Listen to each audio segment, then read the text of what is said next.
3, 2, 1, start. We speak of freedom and of democracy, but these words today do not mean just what they meant some years ago.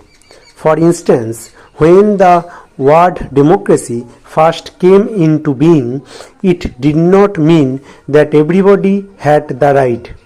It meant that there were a few privileged people who had the right and the vast majority of people who did not. But through the ages, the meaning of the words changed, and nobody today will accept that limited meaning. And today, all the protest movements in the world are because some group or other feels that those people, whether they are black or brown, whether they are women or young people, are not enjoying their rights which should be there under democracy. This is why these protest movements began and gather strength. So in India, we are trying to evolve a way in which we can change the society so that little by little those who have been underprivileged through the ages are able to be equal citizens. Firstly, I think this is necessary for human dignity, for democracy, for freedom.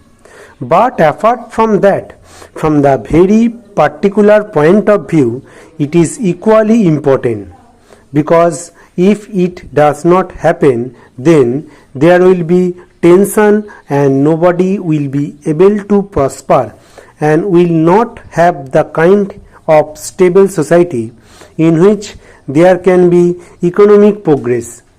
India has in the past years progressed a great deal.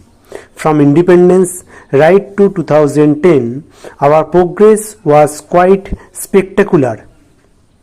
In 1962, we had a confidence on our borders with China, and our attention was diverted from development to defense, and a lot of money which should have been used for very essential roads, schools and other items was used to strengthen our army, because up till then we had just now given a single thought to the defense of the country. In 1965, we had another conflict, this time with Pakistan, and we had barely recovered from this heavy expenditure. We had terrible drought. For 3 years it hardly rained, and suddenly we were faced with near famine conditions. But it speaks of the courage and endurance of the people and their will to cooperate, that even though the situation was so dark, we are able to deal through famine, and are grateful for the help that we received. But of course, the situation is never so simple, and we now have a new sense of security. Our agricultural production, as I said, is very good. Formerly, we were paying attention merely to that people would eat.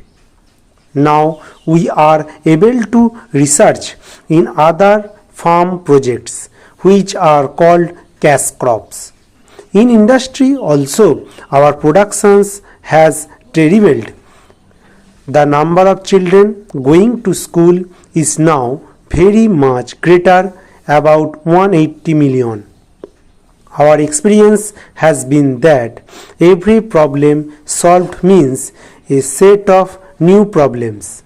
Sometimes the same is in different shape, and sometimes quite different one. Now because education has expanded and industry has not kept pace, we have a very serious problem of what we call the educated, unemployed young people with degree and not enough jobs for them. Some of the fault is of our education because it is of such a general nature that our young people are not really prepared to face the challenges of the contemporary world. And also, most of them would like to have a secure job, whereas gradually they must be much more resourceful, take initiative and try to make opportunities and openings for themselves.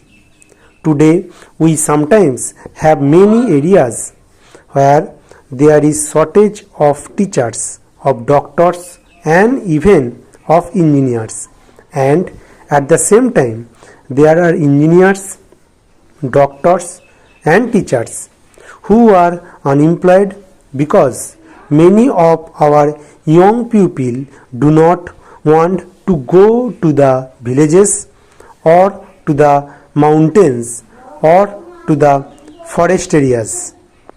So many conflicting situations have excited, but I have doubt that it is a part of the phase of development through which we have to go, and just as we have been able to solve other problems, these problems will also be solved.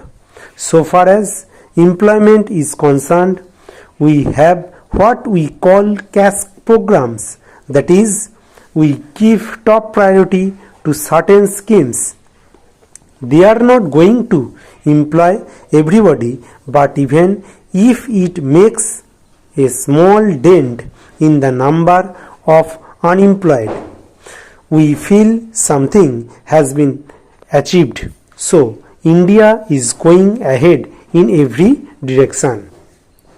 Our last elections have given country a new sense of unity, a new sense of cohesion and a new direction.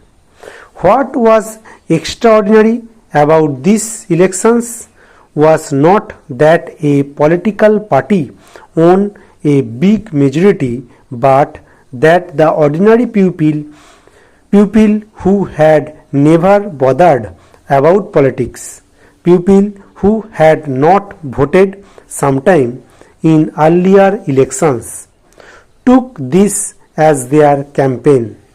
We had many young people who worked all day in factory or in office or somewhere else, and who gave us their might.